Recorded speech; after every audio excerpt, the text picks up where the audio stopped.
What's up, guys? What's going on? I'm Paul. This is Pauline Theology. We are in Genesis chapter 21, 8 through 14, and we are on the next step of the happiness of Sarah and Abraham. But the happiness or the joy that was brought in by the child is quickly taken away by who do you guess? Who do you guess? Ishmael and Hagar, the other side, his other family. I feel like sometimes this is that movie where there's a guy and he has this whole family that they hang out together, but the guy would leave and then they find out that he's got like this whole other family in some other place. And that's like Abraham, except they all know they're all living together and they're all living in this tension, man. We had that tension from a couple of chapters back where the Hagar took off. She ran away because of how Sarah was mistreating her. Also, how Sarah was angry at Abraham because of the way Hagar was mistreating Sarah. And then she came back. And now we are on another thing that this kind of thing is about to boil over now that Isaac is born, the one in which God had called to himself. So this is Trust in Jesus Ministries. If you are excited about checking this out, then man, I'm excited too. So let's jump into it. If you haven't read it yet, check out Genesis chapter 21, 8 through 14. If you have, we are going to go ahead and jump on into it, man. So what are the 4 questions? The first one is, what is actually being said about what's going on in here? Like, what are we reading? What is it actually being said? Well, it starts out saying that there's this big feast, this big party, this big event that's happening, man, for Isaac, his weaning. So after he was circumcised, we saw that. After he is finally now off of the bottle, per se, he's growing up, probably about 3, something like that, I think is what most scholars want to say, about 3, 4 years old. Then Abraham throws this party, man. He has this party for him.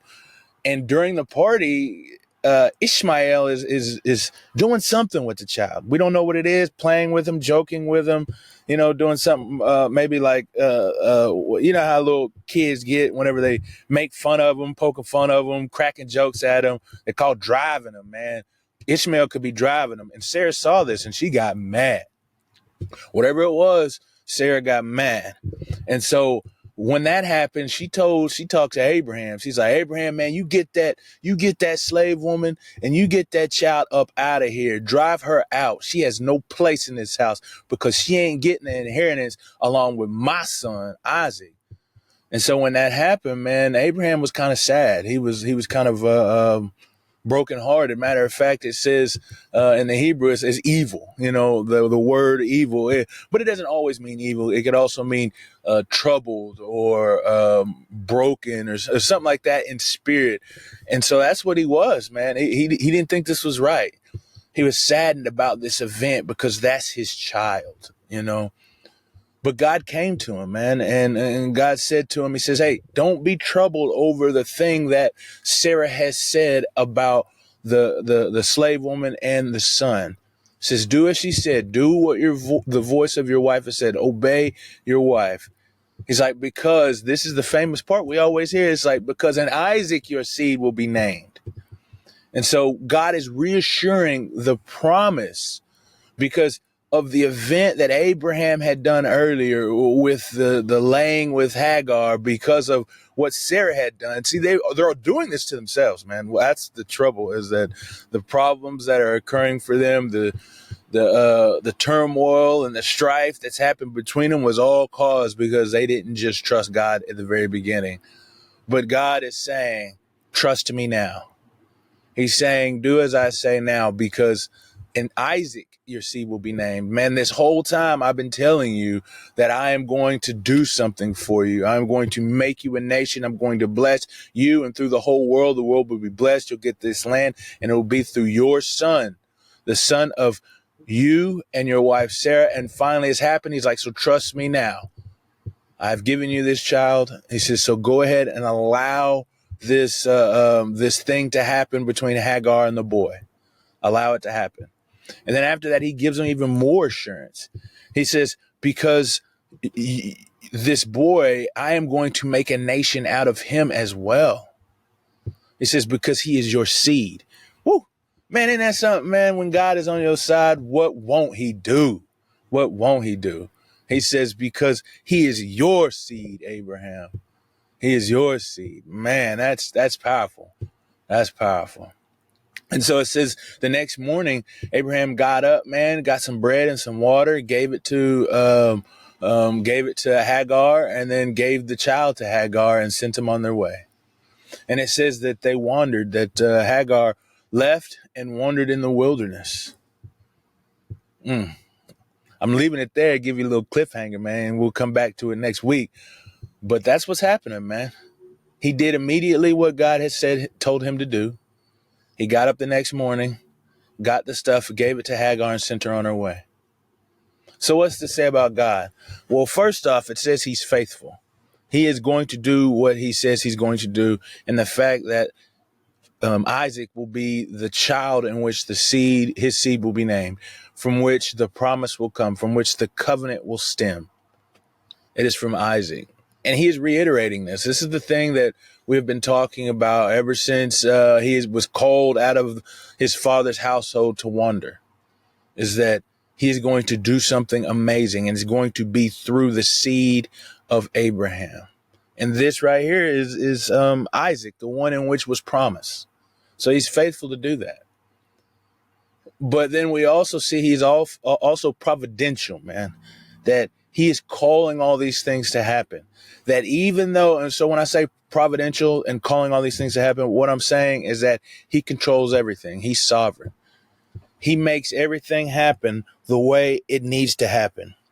Because what it is that all the things that Abraham and Sarah tried to do to cause this promise to happen on their own, they kind of they didn't ruin it, because obviously it's still happening, but they were kind of making it difficult for these things to happen. But God, in his masterful way, moves and causes things to come to place where his promise cannot be thwarted. And so I say that now, that when you see other people, you see, and this is application, and so I'm going to get to you right now, is that if you see stuff happening in your life and you're wondering, man, what's going on? Why does it seem like I'm losing control? Like everything is pulling apart or falling apart or stranding. Like, what is going on? What can I do? And it even can be caused by your own doing. God is still in control. God is still in control. And he's moving things to take place, to happen, so that his glory can be shown and our lives can be made good. What's to say about man? Follow God when it's difficult. This was not a difficult thing for Abraham to leave his child, to abandon his child. See, the thing is Abraham couldn't have children. Abraham didn't have any kids, man. And when he finally gets one, he has to give it away. He has to send them away. That's got to be heartbreaking for Abraham. That's why he was so saddened about this thing.